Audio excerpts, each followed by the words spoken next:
Good Morning Business. French Tech. Il est 6h46, d'autres French Tech. Je crois que c'est la première fois qu'Audrey, qu'on a une French Tech dans le nucléaire. Mais c'est super. Avec Louis Ovette, président et cofondateur de Sideflow. Bonjour. Bonjour à tous les deux, merci beaucoup. Quand vous avez créé votre entreprise il y a 3 ans, qui se spécialisait notamment dans la digitalisation de l'industrie, vous êtes dit, je vais sur le nucléaire. Pourquoi ? Oui, parce que déjà c'est l'histoire des cofondateurs. Historiquement, nous sommes 4 associés fondateurs sur ce projet. Donc Étienne Barraud, Timothée Piette et Samed Jaloali. On s'est rencontrés sur des activités, sur des sites nucléaires en fait. On travaillait pour une filiale de Vinci qui faisait de la réparation d'ouvrages d'art sur ces activités-là. Et on s'est rendu compte tout simplement qu'on passait 70% de notre temps à gérer de la paperasse encore sur ces activités-là. C'est une industrie qui est moins numérisée et digitalisée que les autres ? Oui, alors ce n'est pas la seule. De manière générale, c'est ce qu'on constate dans toutes les industries complexes. C'est que dès qu'il y a une industrie qui est soumise à de fortes exigences réglementaires, il y a de la qualité, il y a de la sécurité, il y a de la surveillance. Et les entreprises doivent mettre en place des systèmes très robustes pour prouver qu'ils font bien. Et dans ce cadre-là, c'est beaucoup plus difficile de s'intégrer en tant que solution digitale. Mais plus difficile donc pour vous d'avoir cette solution. C'est plus compliqué en matière de sécurité et plus gourmand, j'imagine, en matière d'investissement. Alors exactement, c'est plus difficile d'un point de vue technologique, puisque globalement, on doit pouvoir réunir le meilleur des deux mondes, le digital, pouvoir vraiment faire rentrer nos clients dans le digital. Et pour autant, il y a un sujet très important sur Sideflow, c'est que nos clients vont appuyer sur un bouton sur la solution qui va leur régénérer automatiquement toute leur documentation réglementaire. Et donc faire en sorte de faire entrer nos clients dans le digital, tout en essayant de pas trop les bousculer sur leurs exigences réglementaires. Et effectivement, les exigences de sécurité, pour une start-up qui a moins de 4 ans, investir plus de 20% de ses ressources dans la résilience, dans la cybersécurité, dans tous ces sujets-là, c'est pas anodin. Donc effectivement, c'est des sujets importants. Alors ça fonctionne parce que vous nous annoncez aujourd'hui la levée de 1,5 million d'euros pour transformer la gestion des chantiers complexes, notamment aussi un contrat avec Advanced Engineering. La question que je me pose quand même, c'est que effectivement, quand on est sur une industrie aussi compliquée, on a face à soi des gros acteurs. C'est quoi la différence que vous apportez par rapport à eux ? La portabilité, par exemple, la mobilité des informations ? Oui, tout à fait. C'est un sujet très important. C'est le fondement de la réflexion autour du projet Sideflow. C'était d'essayer de partir du besoin de l'opérateur, puisqu'en fait, dans ces sujets-là, on aborde la question de la transformation digitale de manière générale.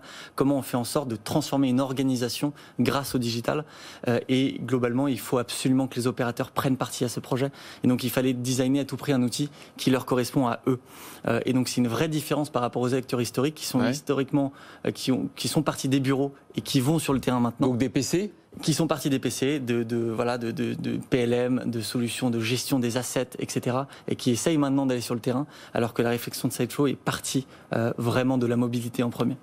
On parle de base de données. J'imagine que là, il y a aussi une logique d'enrichissement au fur et à mesure, en fait, d'évolution de votre solution par rapport à votre clientèle. Et également, on parle de numérisation de tâches, donc de productivité améliorée aussi pour la clientèle. Oui, totalement. Le cœur de Sideflow, l'idée, ça va être de dire à nos clients, maintenant, vous arrêtez cette logique documentaire, vous arrêtez de rédiger des procédures pour aller partir sur les sites, vous allez structurer des interventions en phases et étapes élémentaires.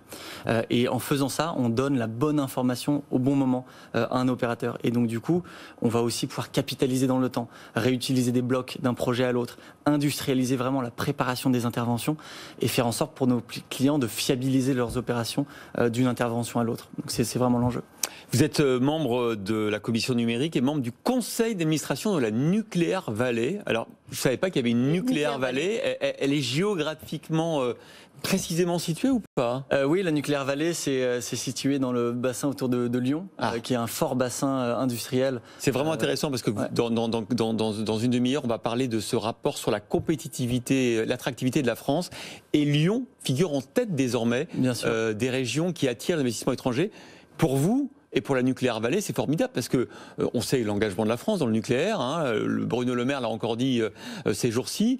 Et donc la Nuclear Valley, un potentiel de développement énorme. Oui, totalement. Je pense que c'est sur notamment Laurent Wauquiez, président de la région, je pense parle beaucoup de ça et est très investi dans cette filière industrielle nucléaire globalement. Mais pour nous, c'est important de se positionner aussi auprès de nos clients, auprès des exploitants dans ce genre d'écosystème, parce qu'on veut démontrer qu'on est une entreprise tech, mais on est aussi une entreprise industrielle avec une forte culture industrielle. Avec des projets de déploiement à l'international, j'imagine, parce qu'effectivement, la France est un des rares pays à vouloir continuer cette expertise nucléaire. Je ne sais pas si on a tort ou pas, mais en tout cas on y va. Ouais, il faut en profiter. Oui, bien sûr, il faut y aller. C'est quand même une industrie dans laquelle on est encore reconnu comme étant une filière d'excellence dans le monde. Bon, même si sur les EPR, on a des petites difficultés. Bien sûr, il y a des difficultés, mais qui sont traitées globalement, la filière avance. Et puis surtout d'un point de vue rayonnement international, pour une start-up française, c'est possible d'aller s'implanter à l'international en partant du nucléaire français. Et demain, ça sera possible pour nous, ce qu'on a déjà commencé à faire, d'aller attaquer les prochaines verticales, les entreprises pharmaceutiques, l'oil and gas. Vous ne serez pas 100% nucléaire à terme. Non, pas du tout. L'idée, c'est que les clients qui ont de fortes exigences réglementaires ont des gros besoins, ils ne sont absolument pas traités aujourd'hui. Qui peut le plus, peut le moins. Qui peut le plus, peut le moins. Et commencer par le nucléaire sera une super porte d'entrée pour nous pour la suite. Ça ouvre le champ des possibles. Vous parliez de laboratoires pharmaceutiques. On peut penser à l'aérospatial aussi, à tous ces secteurs qui demandent vraiment une exigence importante. Oui, tout à fait. On a déjà commencé d'ailleurs des expérimentations, d'ailleurs qui n'en sont plus, qui sont maintenant vraiment en production, mais sur des sites d'exploitation minière en Asie, sur des lignes à haute tension en Italie par exemple. L'idée, c'est vraiment d'élargir le champ des possibles. Dès qu'il y a de la réglementation, des exigences, de la traçabilité, on a besoin d'une solution robuste comme SideFlow et qui en même temps intègre toutes les nouveautés d'une solution qui a moins de 4 ans, donc qui est mobile first, avec toutes les dernières technologies embarquées, etc. Merci infiniment Louis Ovette, président et cofondateur de SideFlow, de nous avoir parlé de cette filière nucléaire, de la Nuclear Valley, donc près de Lyon. On va en reparler tout à l'heure, évidemment en parlant d'attractivité de notre territoire. On va parler aussi du coup de grisou sur les crypto-monnaies ce week-end, lié notamment à la contre-attaque des États qui craignent pour leur monnaie souveraine. Et puis on va parler de l'ami chinois d'Air France KLM. A tout de suite, on a beaucoup d'actualités pour les vacances.